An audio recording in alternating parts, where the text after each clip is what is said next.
Okay, so at this point, you should have your loom warped, 7 warps, skipping 1 groove, and then building your base using the 8/0 seed beads. Now, I have 24 rows, so I'm going to divide my piece into 3/8. So I'm going to do 8 rows of picot, and then 8 rows of the loops, and then 8 more rows of the picot. So very similar to this ring that I've made right here. Here's all the decorative fun looping, and then here are all the picot stitches.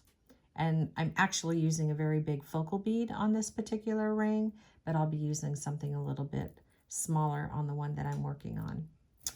So to get started, I'm gonna take my needle and thread. I've already threaded about almost 2 yards. And I'm gonna pull that through. When I'm using this much beading thread, I like to really manage it and help it along the way so that I don't get any knots.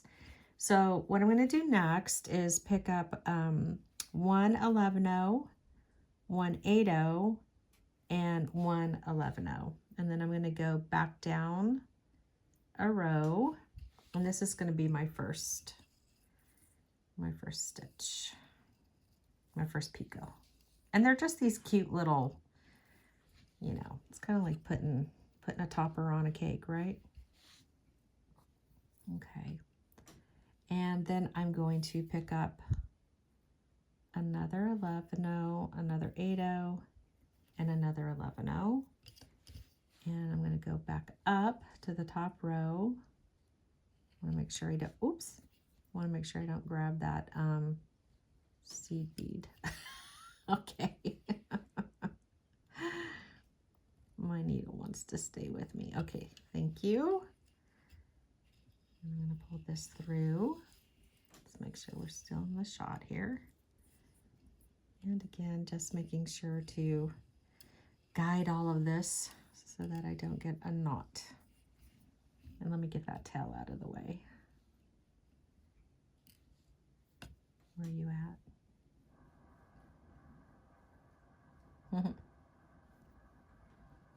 Okay, sometimes, okay, this calls for my flat nose. This is my third hand. I love having a pair of flats on deck. Okay, and then I'm just going to pull that, and then I just help get it in place. Perfect. And so there's our first one.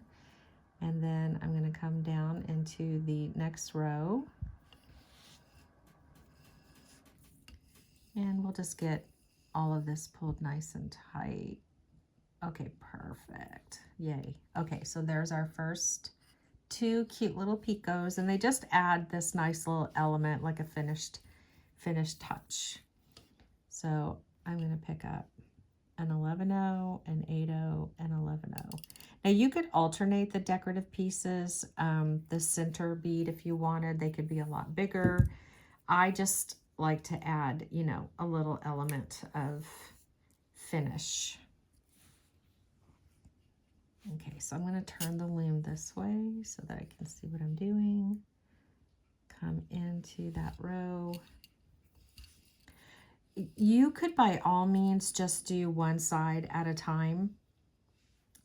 That's not a deal breaker. If that works better for you, then you should do that for sure. And now we're just going to start alternating them. So again, picking up these little holes on the 11/0s. Come on, buddy. And an 8/0. Let me get back into the screen there.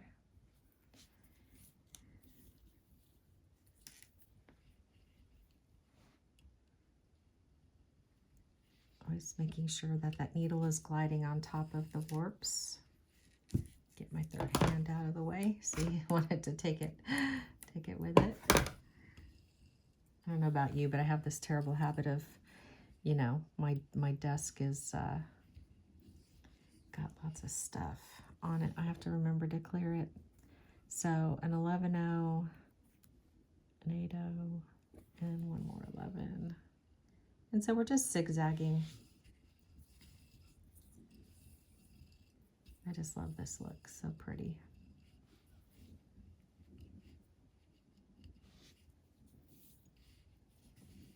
I did it to my pink simple ring. I made a second one. I'll show that to you in a second here. Looks really nice.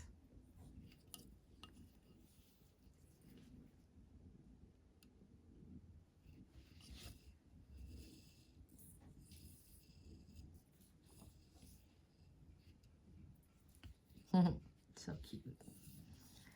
Really is a fun little stitch.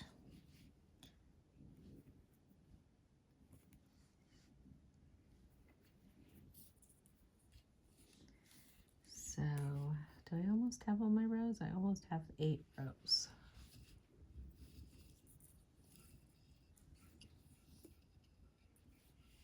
That went pretty quick. Whoops. I like to help them, like just squeeze them, you know, like to get them in position. Okay, so one, I'm gonna hold this up a little. Get this in here.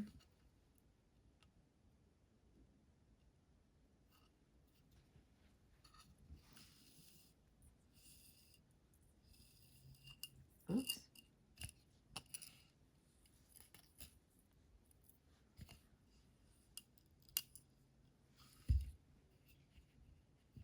Okay, 1, 2, 3, 4, 5, 6, 7, 8. Okay, cool. So that was fast. I'm going to do my last one right here to match it up. I think, let's see, how am I going to do? Do I want to come back to this side so that it's, I'm going to come down a row, or I'm, well, that doesn't, no, you know what? I'm going to go ahead and go up to the 9th, and then I will start my looping. I'll just come back in the other direction. Okay, I'll show you that. We'll concentrate on that. I just love the process because I'm always finding these creative thoughts in my head. All right, so that's the first section of Pico, and I'm going to come back and start the looping. Okay, so isn't that cute? Oh, and let me show you the pink ring really quick before I stop. So here's the pink simple ring. So I did do one, just, you know, the band, which is super cool. I love that look. I want a bazillion of those in different colors. But then I came back on another piece and I added the Pico. Isn't that adorable? It just adds a whole different look.